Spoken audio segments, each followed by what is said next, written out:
Welcome to the Engineering Lab's ultimate Cambridge Computer Science exam strategy explainer. Today, we are diving straight into the theoretical and procedural methodologies you absolutely must master for Information Technology 9626, specifically focusing on the notoriously tricky 8.1 functions. Listen, building bulletproof arguments with stress-tested evidence and ironclad quality control is the secret key to reaching those highest grade boundaries. I want you to imagine stepping into the exam room right now. On one side of the hall, we have a student we'll call Alex. Now, when Alex sees a complex spreadsheet question, they panic and just overload the page with raw computer science facts. They paste every piece of memorized syntax they can think of, but with absolutely zero analytical depth. It's just a data dump. On the other side of the room is Sam. Sam rushes the paper. They completely miss the command word requirements, fail to lay out their steps, and just slap down a final numerical answer, hoping for the best. Both of them leave the exam hall feeling pretty good, thinking they absolutely nailed it, only to open their results and face a sea of red pen marks. Why does this happen? Because they lacked a systematic strategy. They didn't understand what the examiner was actually asking for. Today, we are going to fix that. We're going to transform those red marks into green check marks and build a foolproof system. Okay, let's kick things off with a massive number, 15. The functions ISERROR, IFERROR, and transpose account for a staggering 15% of the total marks in Paper 2. Think about that for a second. 15%! That is not just a marginal gain. That can literally be the difference between two entirely different letter grades. When Alex and Sam failed to secure these marks, it wasn't because they didn't know what a spreadsheet was. Not at all. It was because they fundamentally failed to understand the multi-stage analysis and the all-important method marks associated with these three specific functions. The examiner is not looking for a simple data entry task here, guys. They are testing your ability to build a bulletproof, logical argument using these spreadsheet tools as your evidence. If you leave this 15% on the table, you are severely handicapping your entire exam performance before you even get to the database or the networking sections. You just can't afford to ignore this. So, let's clearly define our terms so we know exactly what we're dealing with. In the Cambridge syllabus, we define ISERROR, IFERROR, and transpose as critical spreadsheet functions whose architecture relies on precise definitions, causal relationships, and systematic analysis. Let's break that down. ISERROR is essentially a logical test. It looks at a cell and asks, hey, is there a problem here? And it returns a simple true or false. IFERROR takes that a crucial step further. It intercepts the error before it breaks your sheet and allows you to dictate exactly what happens next. It's your ultimate quality control mechanism for your data. Then we have transpose, which flips your data arrays from rows to columns or vice versa, completely restructuring your data model. But here is the kicker. The examiner wants to see that you understand the causal relationships between these. If I restructure this array using transpose, how does that ripple out and affect my VLOOKUP downstream? What specific errors might be generated by that shift? And how exactly will IFERROR handle them to keep the system robust? Sam totally missed this causal relationship and just rushed straight to a final value, completely ignoring the architecture of the problem. Here's our roadmap for today's session. We are going to decode the core principles, map out the precise method mark strategy, detail the strict processing sequence, explore critical analysis, and finally reveal the top examiner warnings. Moving right into Section 1, Core Principles. Let's look at the fundamental cognitive domains these functions target and how top-tier candidates decode exam command words. The assessment objectives for these functions go far, far beyond basic recall. The Cambridge examiners demand a firm grasp across three distinct cognitive domains: knowledge and understanding, application, and analysis.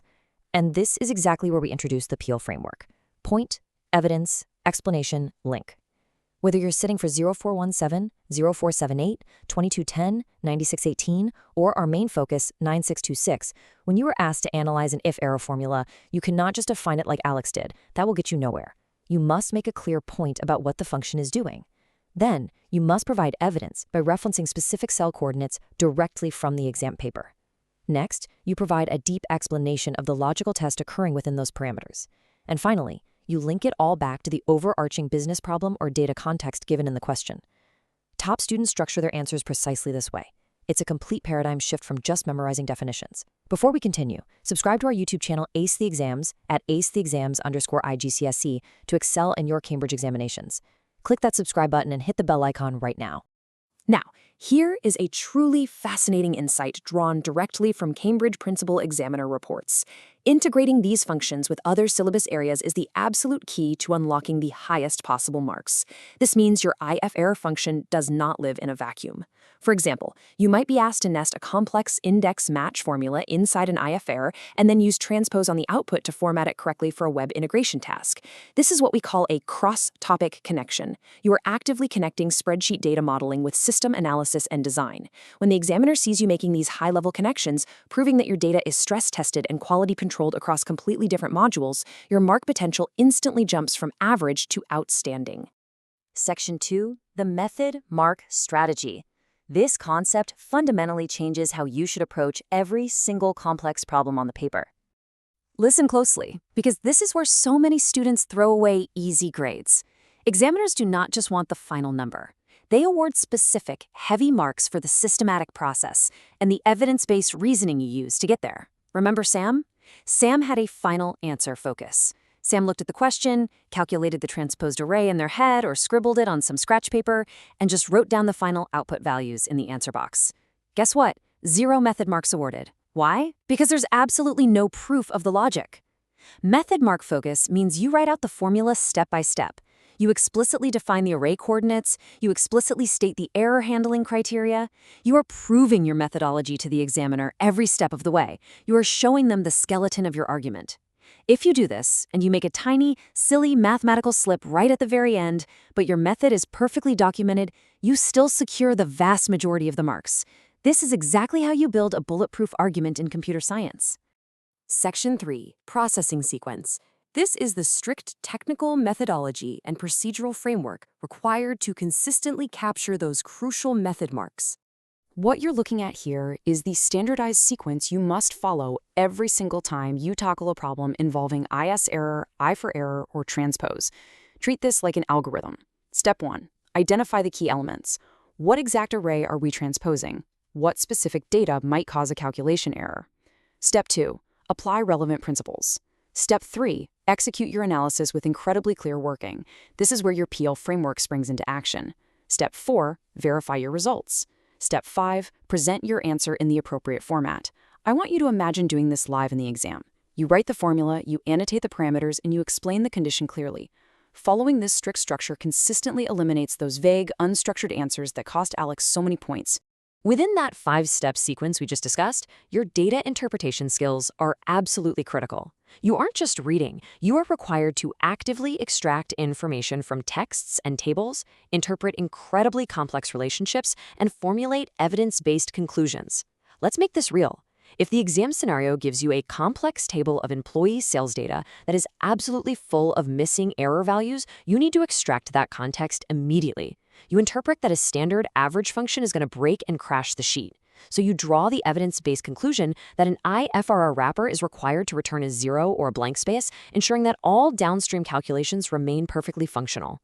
That is how you think like a top-tier candidate.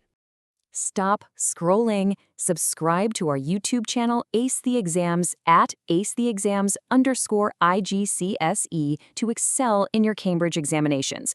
We've helped thousands of students improve by 2 to 3 grade boundaries. Join them right now by subscribing to at acetheexams_IGCSE and turn on all notifications so you never miss our weekly exam strategy sessions.